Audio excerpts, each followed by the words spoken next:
Welcome to the Unclehack Podcast, where dudes pretty much just talk dude shit.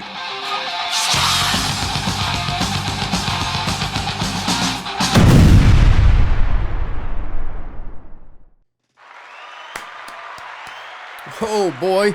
Welcome to another episode of the Unclehack Podcast. This is the best and most trusted news source on the planet. I know many of you come here for a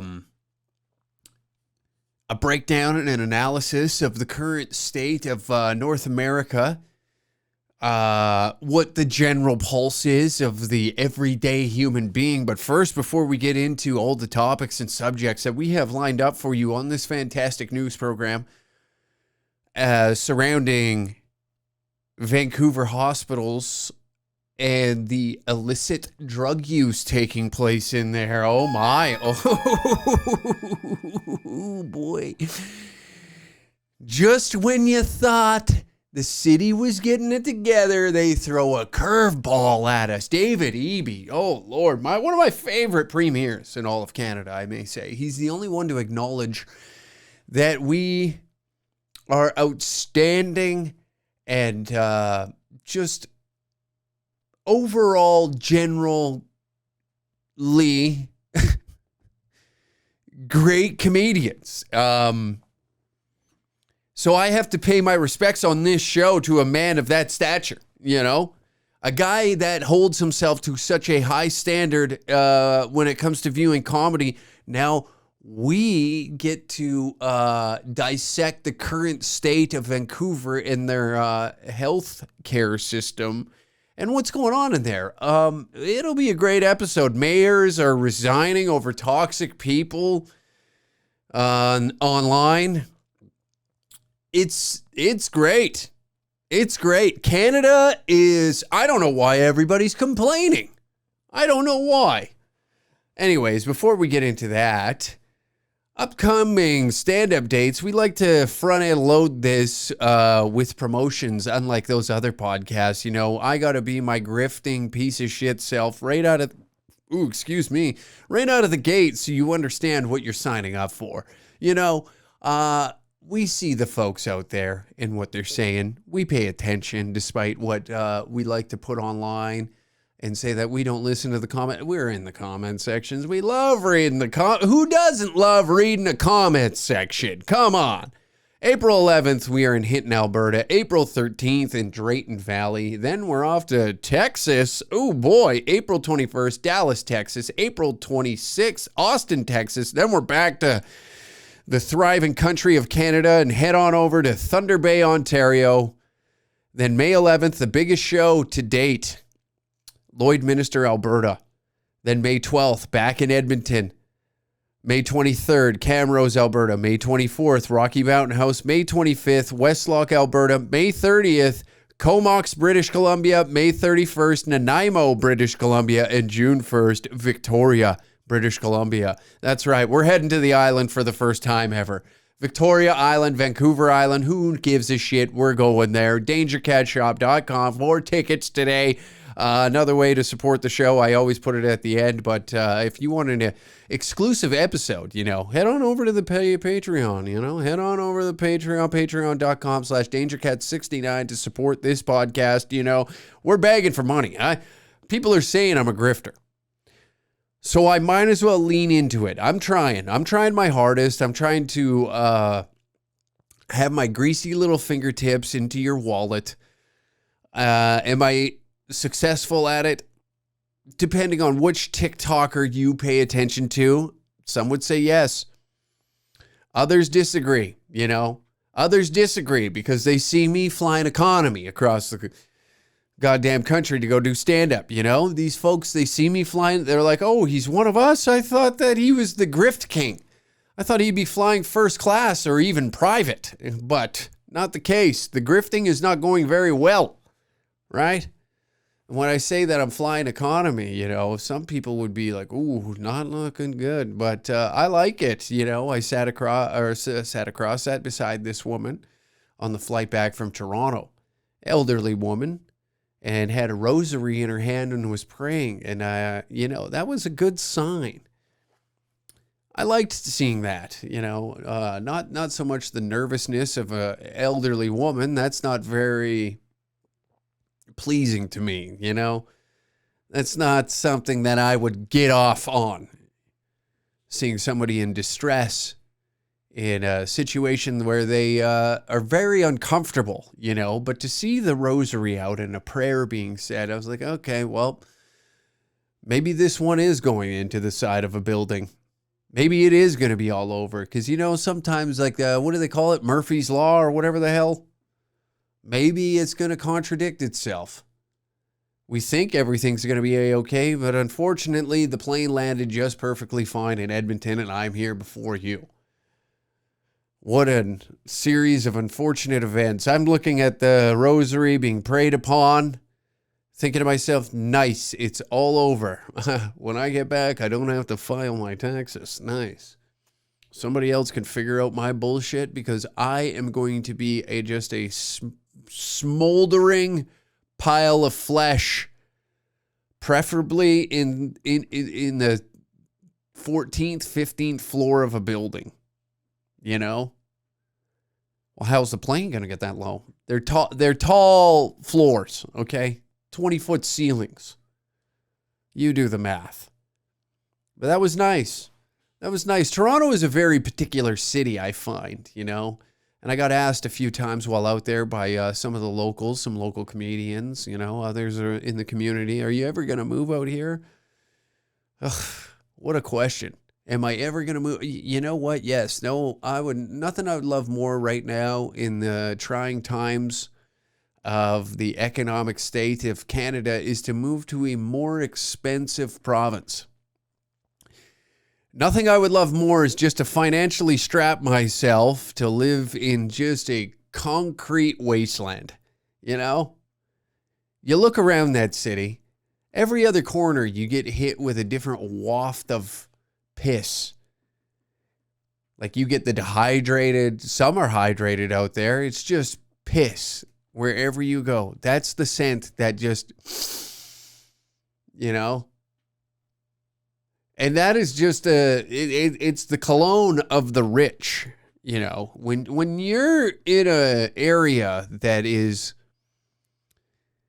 engulfed with a scent of urine, it is a true state and a constant reminder that you are economically superior to those of rural communities. And I know many of you come from a background that live in said communities, small towns, wherever you may be. Some folks in the city listen to the pod, and we appreciate that. We appreciate that. And we recognize that you are better than us, right? You are better than us. Anybody who can withstand the smell of piss day in, day out, you deserve to look down upon those that are these redneck, filthy bastards covered in grease and smell like diesel. Do you want to smell diesel? Of course you don't. You've seen what the residents of Ottawa went through when they had to smell diesel for a fucking couple of weeks. It was too much. The scent of urine is really the pinnacle of smells of how well your city's doing, right? And if you look around as winter is passing and you can see like those that can hold those positions for lengthy amounts of time, I believe they called them fentanyl addicts, but I don't know. What do I know? I'm a moron from rural Alberta.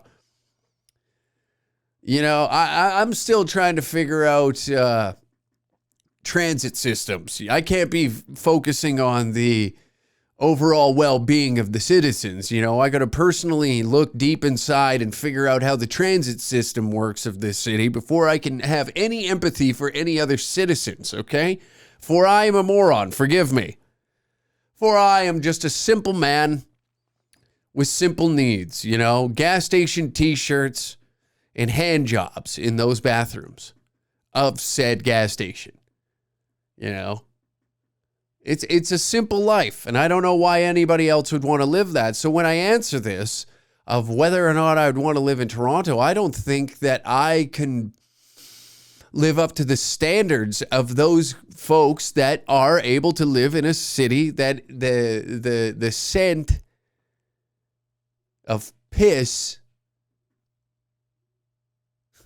is constantly being shot through my nostrils. I'm not in an economic position to be able to live such a good life like that. To be able to withstand the horrific screams of a drug addict yelling nonsense at me. I don't know if I can handle that. You know, I can handle an alcoholic yelling at me. They just make a little bit more sense, whether it's with slurred words or not, you know. Now, these fentanyl addicts, they got wild thoughts, you know. Maybe they have their finger on the pulse of where this world's going. You know, maybe the CIA is following them all across the fine streets of Toronto. Maybe the birds are spying on us. I don't know. I have never been in that realm. I've never been in that state of mind of these folks. Maybe I have. Maybe I've accidentally snorted fentanyl and got away with it. That was like an I owe you one from the big guy upstairs. Maybe, maybe not. I don't know. I'm just a moron. But you interact with some odd characters, and that's the joy of bigger centers, you know. Smaller towns, you do have your odd beings that exist inside those smaller centers, you know, the rural communities, and they are just accepted for their ways, which is like kind of funny because in the grand scheme of things, so are those folks in these Canadian cities that, you know, maybe fell on their luck a little bit. Like this guy, this is one thing. Me and Dan Guyrie were hanging out, fellow comedian. He was been on the pod when we were about a year ago. Very goofy, funny guy, right? Very silly fella.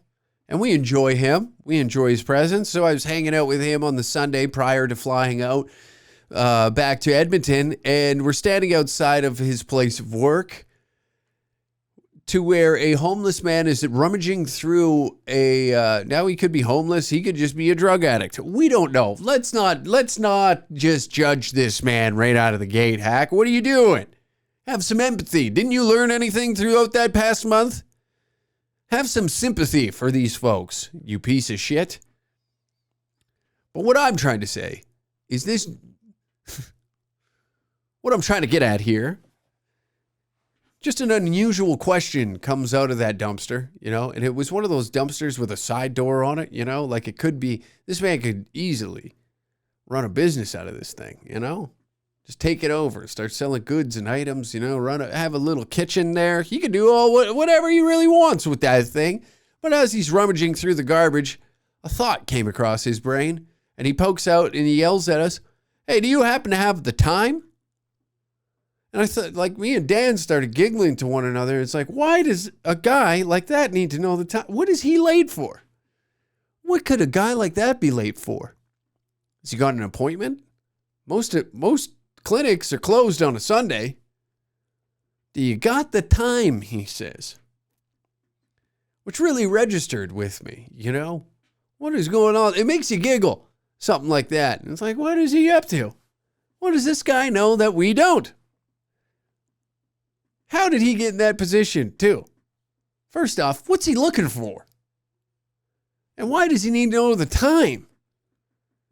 Not that we should refuse him the right to know the time,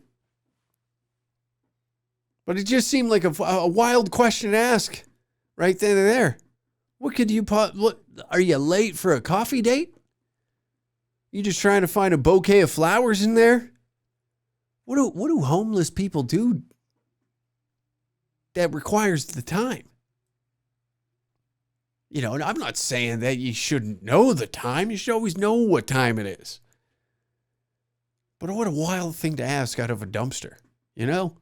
What a wild thing to ask out of the dumpster.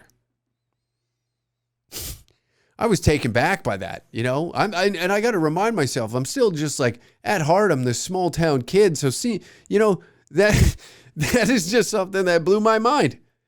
And I thought about it the whole plane ride back. That guy lived inside my head for a good 12 hours. And I just thought to myself, what in the fuck? What? And Dan had to look at me, and we started giggling to one another. As soon as he looked over and we started giggling, like, what could he possibly be up to? And that's the joy of a place like Toronto, is that's the interactions that you're going to get out there. Very, very odd. And everywhere we went, there was a protest. You know, they were all scattered throughout the city. You know, one street's closed because then they're protesting outside of the hotel. They were protesting down a street. Like, it just never ends. And that's what I mean when I say that the last form of entertainment in this country is grabbing a piece of poster paper from the dollar store and heading out into the streets and just screaming out loud. You don't really need a reason to be out there. It's just a fact of, like, getting together with some folks, some like-minded folks. At this point, I'm not even against it. You know, even if they're protesting our shows, I don't care. Just get together, have a good time. If having a good time is screaming at the danger cats, then by all means, do it. You know, I get it. Carbon tax is eating away, and like a lot of people, we want to believe that hey, you're going to make money off of this. We want to believe that, right? You want to believe that, but just given the current state of everybody's financial situations, we're all just clawing for the next dollar at this point, trying to keep our houses, trying to keep our cars updated, you know, keep our cars from being seized.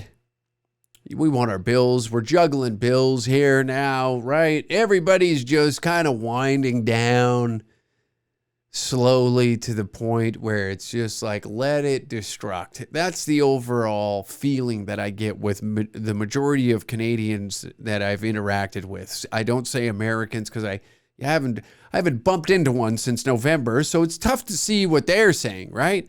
We're just seeing Canadians wherever we go right now, and it's very interesting. Even the state of how we are politically right now is gotten out of control. Politically, we've just I think we've finally lost all respect for politicians, given the past 4 years of what they've been telling us and then what they've been doing. And now they're getting handed receipts. Okay? Now they're being handed receipts, which is fun. Because they're getting a taste of their own medicine, I guess you could say, right? Isn't that what the people say? Isn't it? Huh? Now, this was published in the CBC April 4th. I seen this, and it made me think, like, this would be a great topic to talk about on the Uncle Hack podcast. And the mayor of Russell resigns, citing toxic political discourse. Civility's gone out of the window, says Pierre Lareau. The mayor of the Eastern Ontario township of Russell is resigning, describing a toxic culture on social media and his exasperation with the tenor of political debate. Have we as people now just got fed up with the idea that politicians are holier than thou? Is that where we're at? And the only way it shows our form of laziness as well. You know, it really shows how lazy we are as a society, and we allow that, because if the internet went out tomorrow, none of us are getting up off our ass. We're just going to slowly wither away and try and figure out how we're going to die. That's how I see it. I see a majority of people. You're going to have a small minority of people that will take to the streets, and whether it be loot or protest or, you know, scream and yell, fist fight, it'll be like 10 days of chaos before it all dies down, I feel like. And I could be wrong. It might be longer, maybe 2 weeks. Let's give it 2 weeks before it all starts to really, like, it'll start to taper off. It'll amplify very quickly because it seems like, hey, we can do whatever we want without the internet, right? That's what I like to believe in my head. Now, this is all fucking fiction upstairs, right? And then, like, to think that we can't exist without the internet. How many people rely on the internet to feed themselves, you know? How many people are using skip the dishes daily just so that way they can have a meal? And if you take that away, right? Those people I don't think are the ones to worry about, because those ones are just like, you know, if you can't go out and retrieve items from a grocery store to cook them yourself, I find that may be a short form of laziness, and you're not going to be the one to like lead the charge on the anarchist revolution that'll take place, seeing as like technology is going to fucking gone. But now we're seeing like the internet now is this is the community hall, right? This is the town meeting. We don't go down and we don't discuss these things. We wait for people to give their opinions. We wait for their thoughts, and we check comment sections. What should I think? How should I feel? How's this person feeling? And now politicians are feeling that wrath from the last 4 years, I find, is now they're finally getting the receipts that I think many of them were pushing off for quite some time. They were ignoring it for a while. And I'll be the first to admit, when you have the wrath of the internet down your throat, it can be a little intimidating, right? It can be a little intimidating. I'm not going to sit here and act like, oh, don't worry, because some people are complete psychopaths, right? So when this guy is saying that he's getting, later in the article, he says that he's getting, here we go. Since the pandemic, a lot of politicians have seen a change in the attitude of people and how they're acting online and in person as well, he said. It just seems like civility's gone out the window. LaRue said he faced calls from people wishing his death was imminent and others making other harassing comments. I've considered myself pretty thick-skinned, he said, but after constant attacks and that kind of stuff, it just gets to be overwhelming. Now, I will agree. Some folks are losing their minds. They have lost everything. They have lost everything. Relationships due to their thoughts and concerns over the pandemic. You know, friendship groups were split. I don't want to say we're totally politically divided, but to the degree of like now you have to view anybody who votes different than you as like they are just the lowest form of human being. They're scum. You should not interact with them. You should not talk with them. You know, we have this idea that is how we have to be. It's kind of hilarious, you know, to really... And do I have a solution? Of course not. I'm a moron. I'm not going to sit here and talk with one another. Go out and talk. You've been out there, right? We even go down to the dating pool. Let's use the dating pool. That's like every day I hear somebody in the like similar age as me. I was like, I couldn't imagine dating these days. Yeah, because everybody's lost their fucking mind. I think that the pandemic really did that. I'm starting to think that we're seeing the effects of lockdown and what happens when we plug in to computers for just a little too long. We were only consuming this very blown out of proportion political content for the longest time, and now we are led to believe that all this nonsense that we're surrounded by has to be fucking just, it has to be pushed into like real life, and how we act and how we behave online is now reflecting into all aspects of life, right? All aspects of life. How we all know somebody who's fucking a little bit of a loon tune, right? They're a little bit out there. Their thoughts are not, I guess, filtered, right? They go out and the first thing that they want to do is just argue with everybody. And I'm noticing that, like, yeah, we all have this idea in our head, it seems like, and I'm generalizing this situation, right? But we seem to like have this idea in our head that somehow we just got to ex-nay whoever we don't like from society. We use this online discourse as like literal, I'll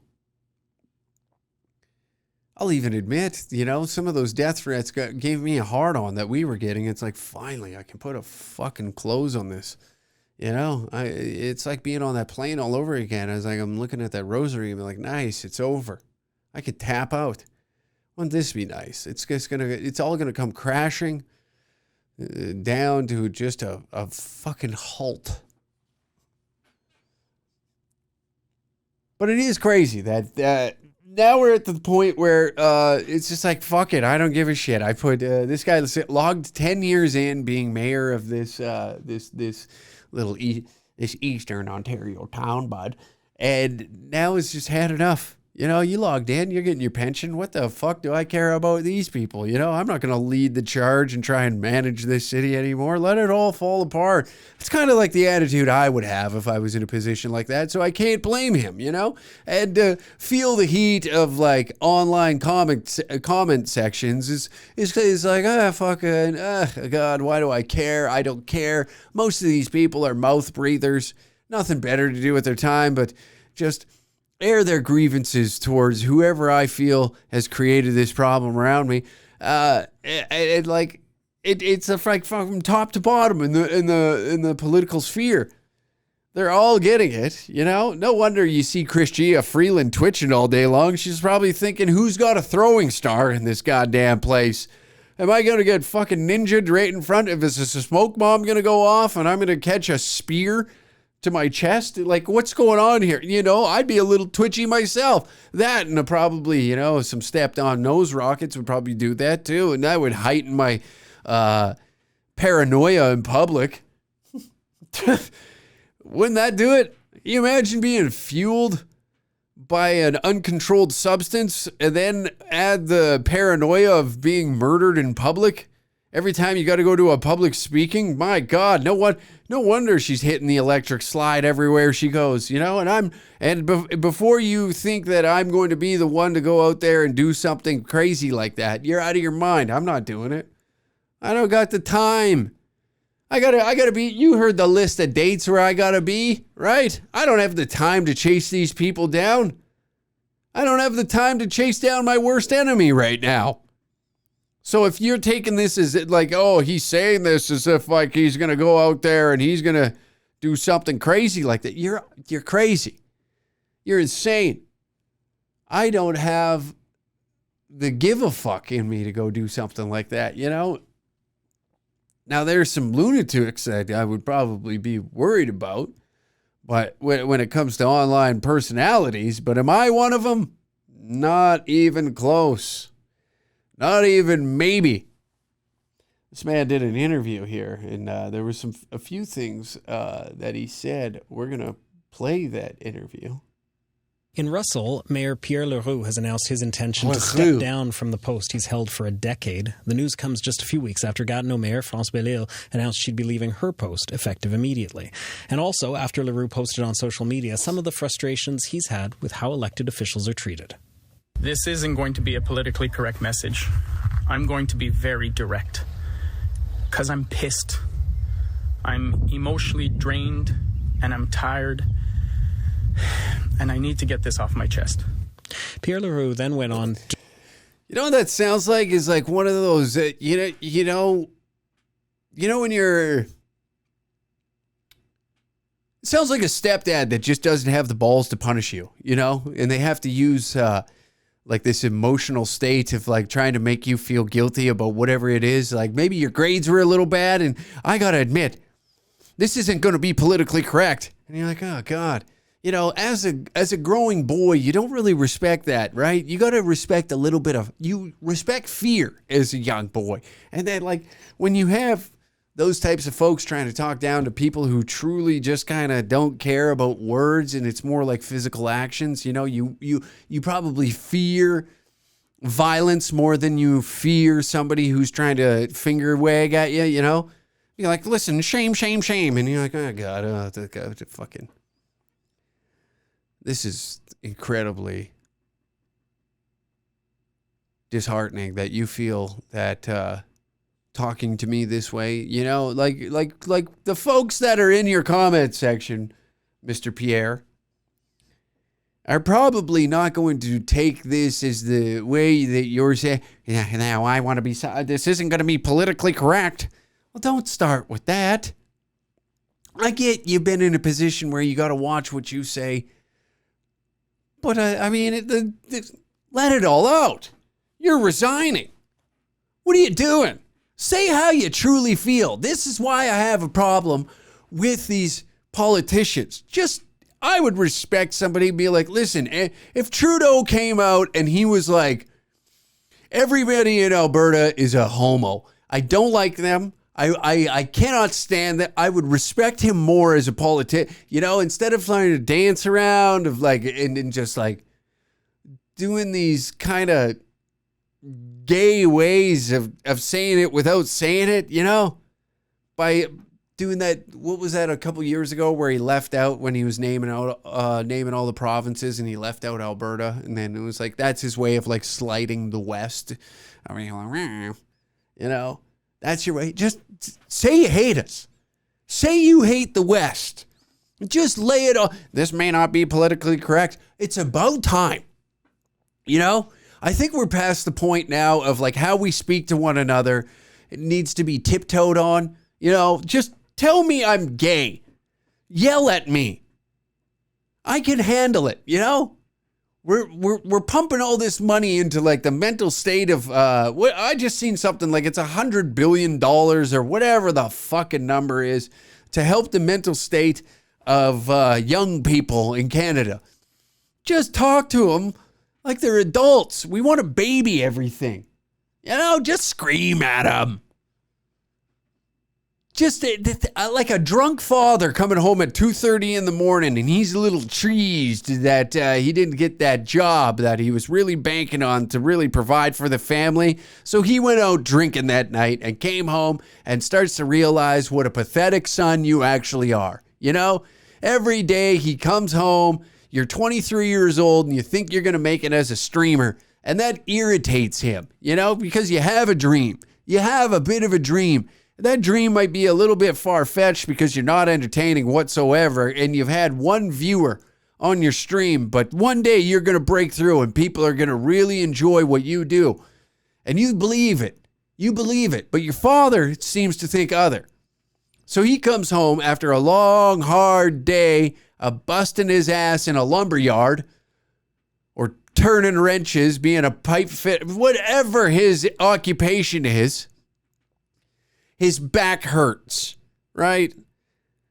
He refused surgery in the early 90s, and now his knees are shot. The MCL's gone. His ankle constantly aches. This man is in pain. He does not sleep. He has to drink himself into oblivion just so he can get a somewhat of a decent 8 hours. And that 8 hours is like a pass-out sleep. It's not like a deep sleep. It's a pass-out sleep. So you still wake up tired. And he's got to do that 6 days a week. And then when that one day he's laid off, comes home. It's been a tough week already. And he's got to look at that 23-year-old son sitting in front of a fucking computer, which he's been in front of for 10 hours now, and hasn't made a single cent. Don't worry, Dad, I'm going to make it. I'll get us out of here. And that's it. That's the day the old man snaps. You know? That's the day the old man snaps. And it tears the whole family apart because it's an explosive release of rage that this man has. There's screaming, there's yelling, there's smashing shit. You know, your mom might even get pushed, but that son is such a pussy. Do you think that he can stand up to a father that's been pulling wrenches all of his life? He's got the wrist strength of like a fucking gorilla, for Christ's sakes. This is the Big Show choke slamming X-Pac through the coffee table of the living room. That's what we're dealing with here.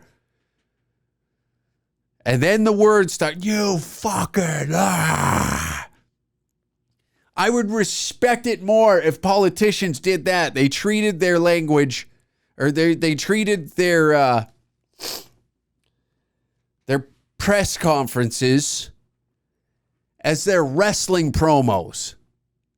That would make politics more fun. We thought we wanted to be baby fucked for the longest time when it comes to these press conferences. And now we're tired of it, you know? We're tired of being just baby fucked. We're being spoon-fed just political jargon. And we can't handle it no more. Because we've been spending the better half of 4 years locked inside our homes, screaming and yelling at one another through comment sections. And now it's time to figure out how to move this ball forward. And we're not there yet. We want to rip each other's throats out. So here we are, listening to these politicians tiptoe around everything. And you're like, just spit in my mouth and fuck me. You know, choke me until I'm purple. What are you doing? Just barely putting it in. Fuck me. Why are you up here speaking all this nonsense? Fuck me like you hate me, because I know you do. You know what I mean? I feel like that's how we all want it. You know, nobody wants to come home and just oh yeah, let's do missionary for the 300th time in the past 4 years. You know, this is fun. We're at the point where we don't even take our socks off.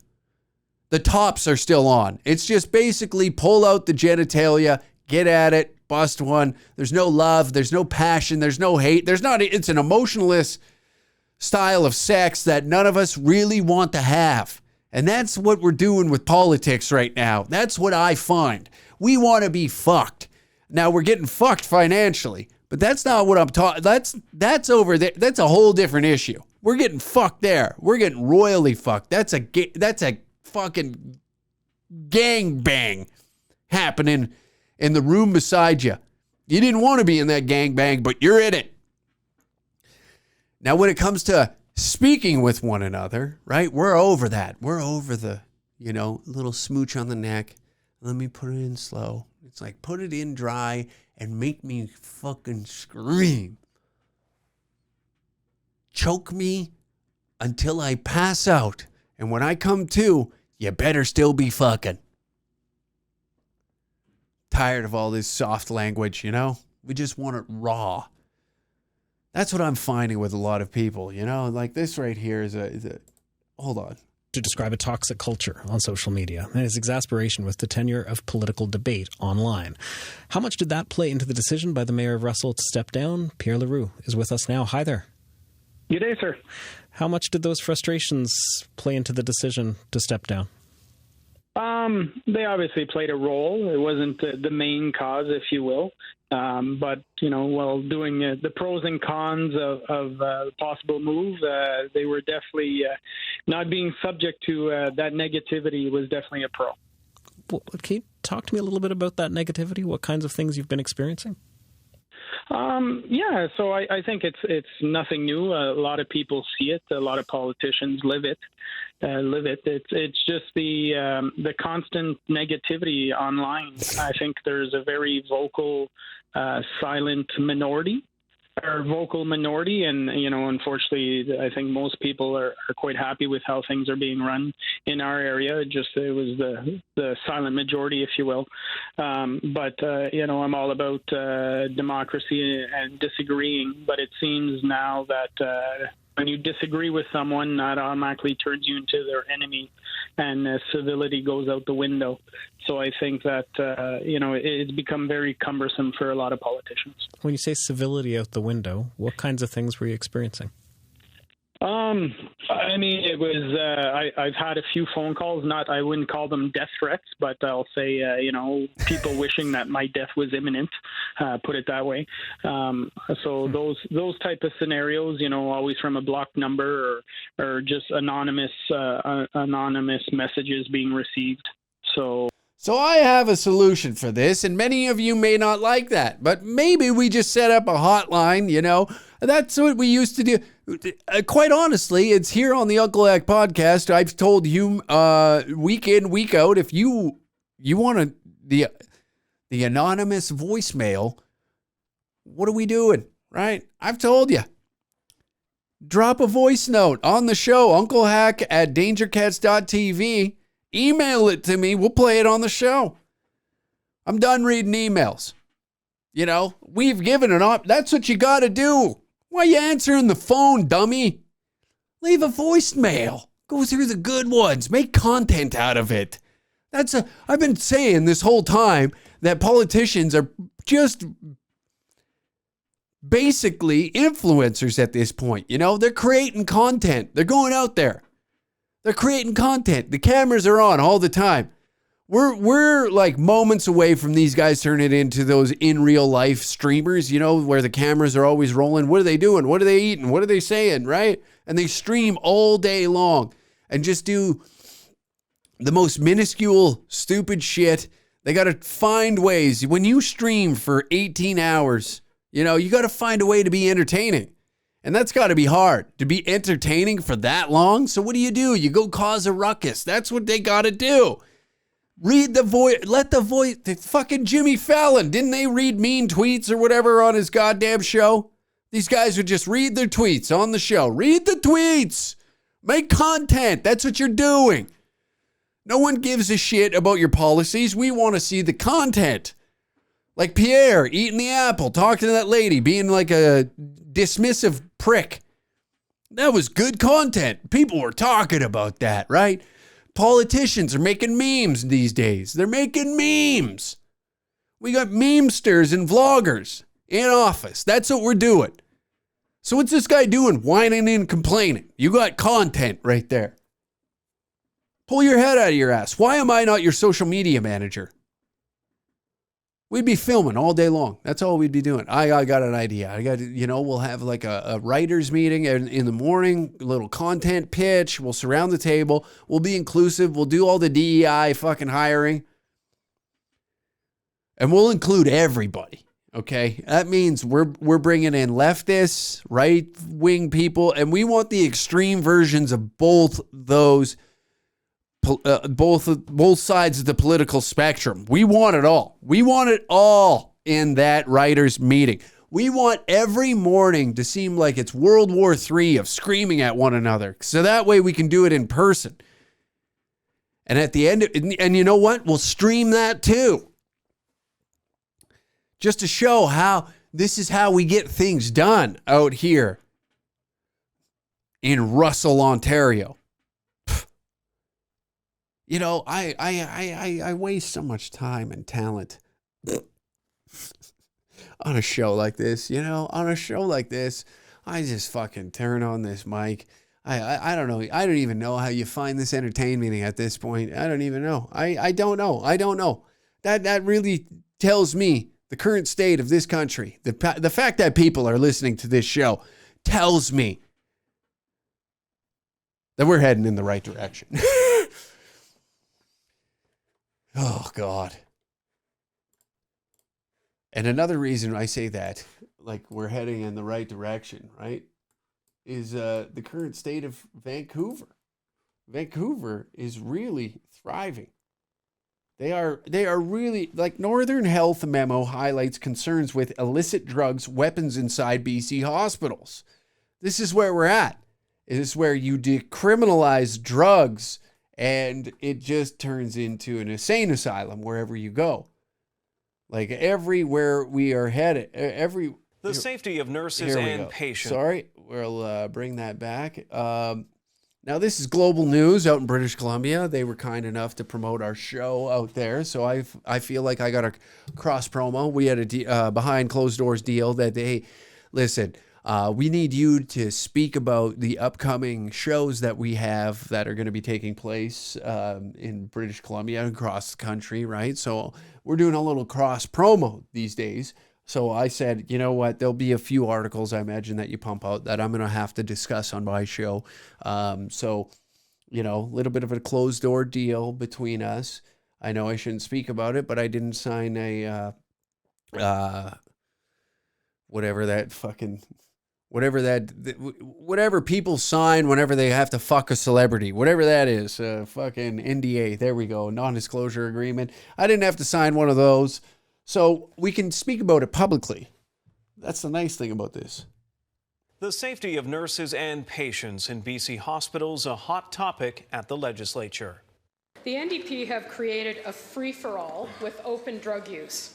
Shockingly, even within our public hospitals. Is that so? The opposition highlighting the downside to BC's drug decriminalization, alleging that patients are using hard drugs, including smoking fentanyl, inside treatment rooms, including one example, they say, of someone smoking meth just hours after the birth of a baby, exposing hospital staff.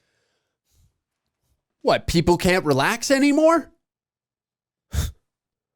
People can't relax after childbirth. We all know, we've seen the number of studies that childbirth is one of the most painful things to go through. And I imagine that lady wanted to unwind, or man, it is Vancouver, we don't know. And that person wanted to unwind after one of the most painful things that they could possibly go through.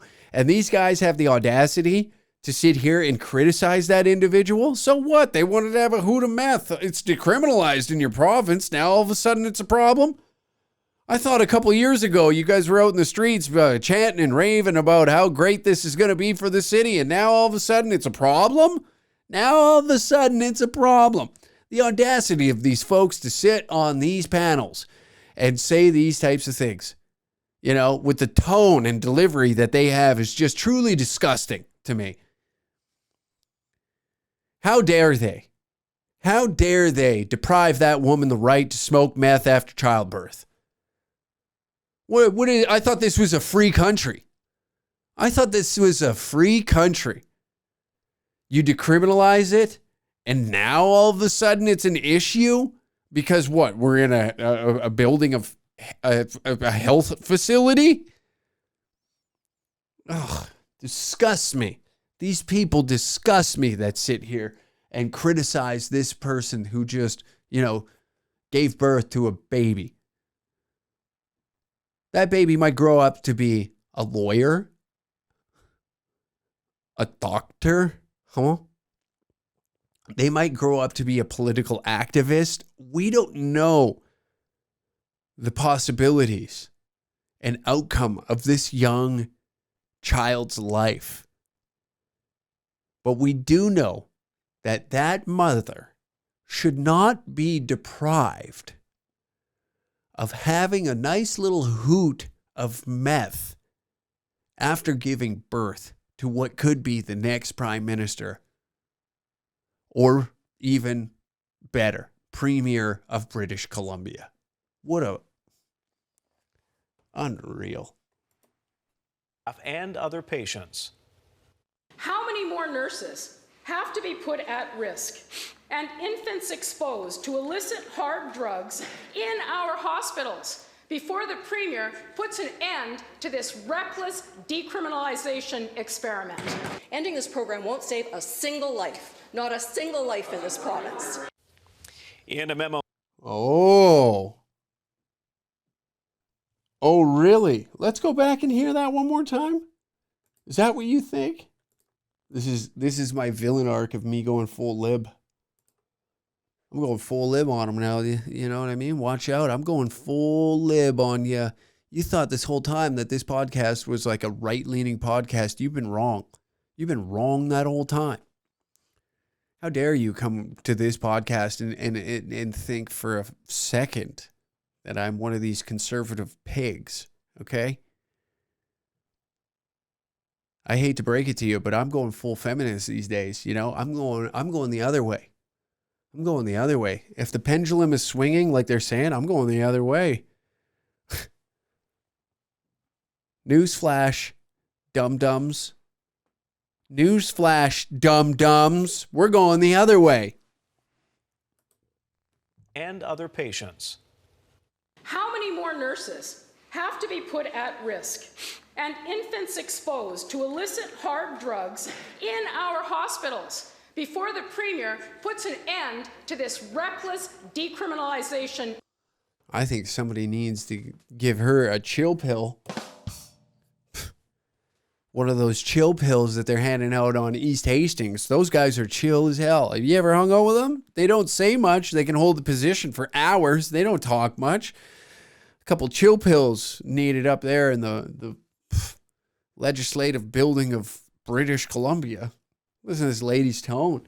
She's getting very stern on him. I don't like that. I don't like the way you're speaking.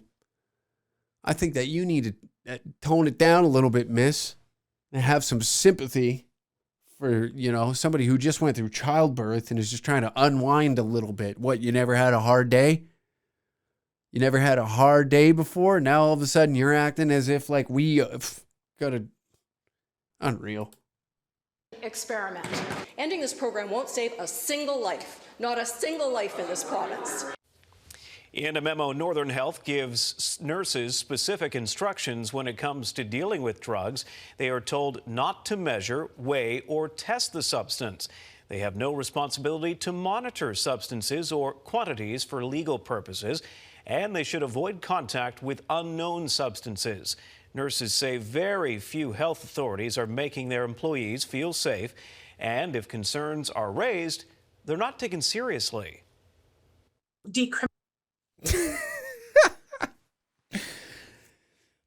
I swear, every day we get a little crazier, you know? We get a little crazier, and I know we're shifting back. We're going a little more center. We're a centrist now, and we're trying to think about, like, is there benefits, is there not, to whatever is happening out in these Vancouver hospitals, right? And, hey, sometimes you got to unwind. You got to think about that, you know? You never just wanted a nice glass of wine at the end of the day of a hard day's work, or, you know, maybe you had, you know, a lot of women that I know were really counting down the days to where they could have a drink after they were pregnant, right? It was 9 months they were deprived. Maybe she's been deprived of 9 months of not smoking meth. She wanted to have a nice healthy baby to enter the world, and now here we are. We're sitting around fucking trying to figure out on whether or not the decriminalization of drugs within Vancouver was a good or bad idea. And the nurses, you know, well, like, aren't you happy? We were beating pans and pots on our balconies for you all throughout the pandemic. You guys were superheroes, and now the world's back open, and now all of a sudden everything's a goddamn problem with you people.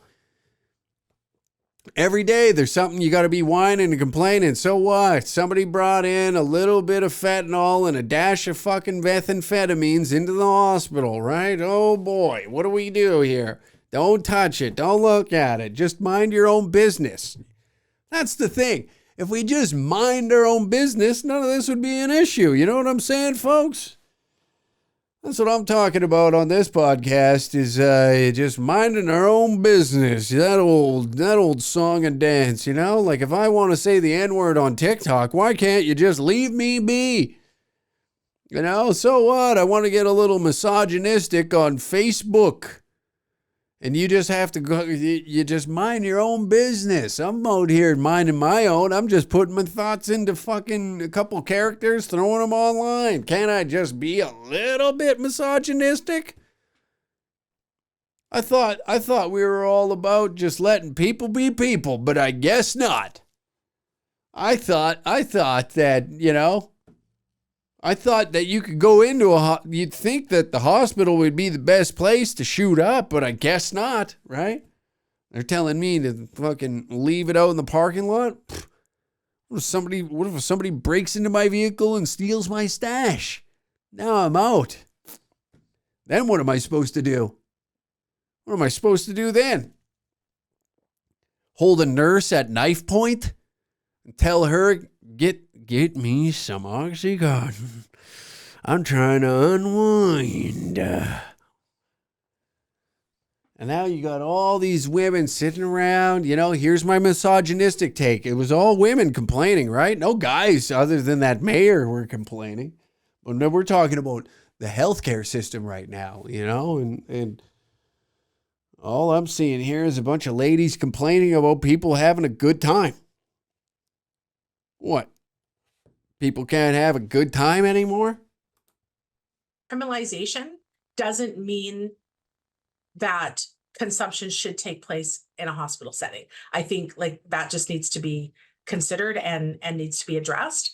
Ultimately, from our perspective, for our members, this is becoming a health and safety issue. Nurses also report they're seeing a surge in weapons being brought into hospitals. Procedures call for health staff to offer to store weapons, such as knives, for the patient.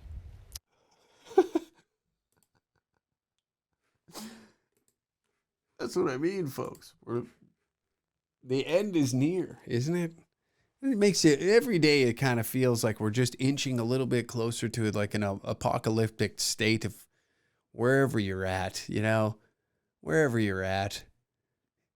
Because the looming fear that it's going to seep into wherever you reside is always there. Your mind plays tricks on you. It wants you to believe that you should be living in a constant state of fear, right? And you hear stories like this, and it just kind of solidifies those thoughts as being truthful, as if something's going to come around and get you. It'll catch you lacking on a bad day, right? You're supposed to be scared. And you're supposed to be able to bring a knife into the hospital. You're supposed to be able to have that protection. Got to have that thing on you in case things get a little weird in there, right? It is... Now, I don't want to say this with any sort of ignorance or any sort of, I guess what I'm trying to say is I'm not trying to be too rude to those folks out there in Vancouver, but you had to see this coming, no?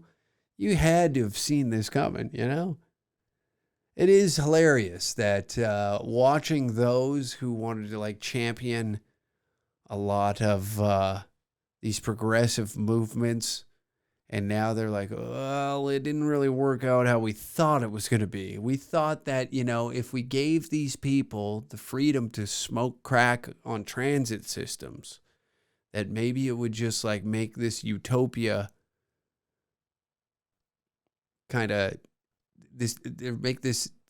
create this city into the utopia that we all like to believe that it is, Because I think we blindly ignore when you're in those locations. I was just in Vancouver, and one of the things that I did is I'm scanning.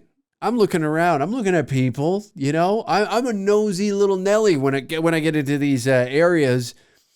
But a lot of people just they look forward. That's one thing I've noticed about big cities is a lot of people just look forward. They don't smile at one another. They're in their own world. Nobody's really treating anybody with kindness. Nobody's you're